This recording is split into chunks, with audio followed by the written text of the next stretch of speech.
Learning to confront. If you accept correction, you will be honored. Proverbs 13:18. We don't enjoy confrontation, but it's impossible to grow without it. Healthy confrontation calls for speaking the truth in love to those we value. Ephesians 4:15. Just as God confronts each of us in areas where we need to grow, He expects us to do the same for others. Is it easy? No. But here are some guiding principles to help you. Number one, talk to the person, not about them. Healthy confrontation should be direct and, when possible, done in private. It calls for thoughtful communication, delivered firmly but graciously. When people are hurting, handle them with care. Number two, don't exaggerate or use spiritual hype. Give specific examples. Don't hide behind words like, I believe the Lord has shown me that you're wrong. When Nathan the prophet confronted King David about his sin with Bathsheba, he was specific. And keep your emotions in check. Allow enough time between the offense and the confrontation for a prayerful diffusing of any anger you feel. Number three, don't guilt trip them. Help them. Don't leave somebody in a stew without clear direction on how to improve. That's not fair, and it's not constructive. Actually, it can lead to more intense issues and unwanted complications. The best approach is to calmly identify the problem and suggest ways it can be resolved. Your goal isn't to expose somebody, but to show them a better way. Number four, don't be critical. Be compassionate.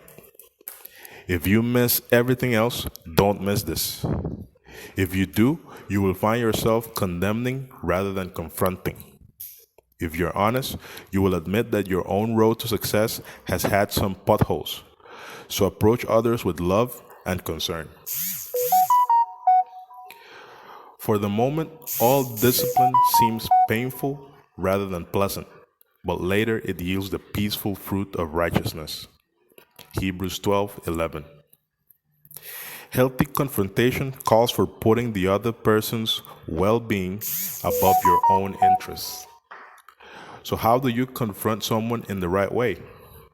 By doing these three things. Number one, be sure.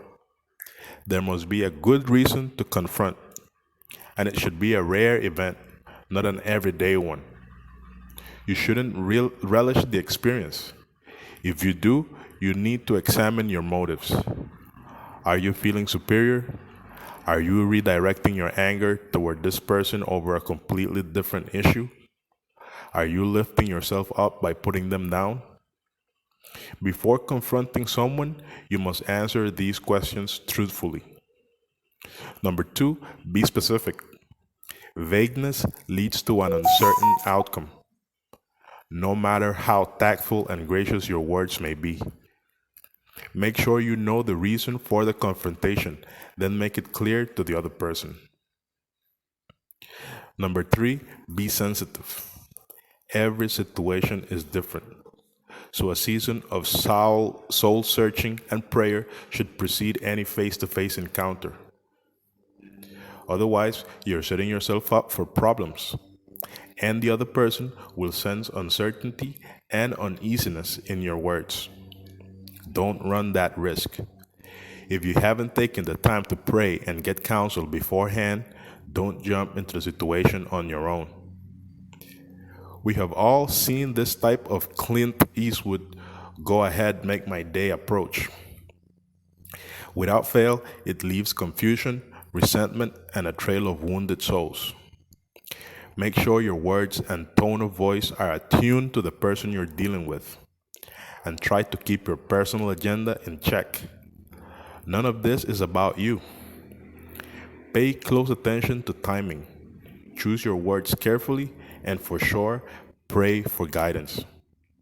Remember, Christlike confrontation brings the right result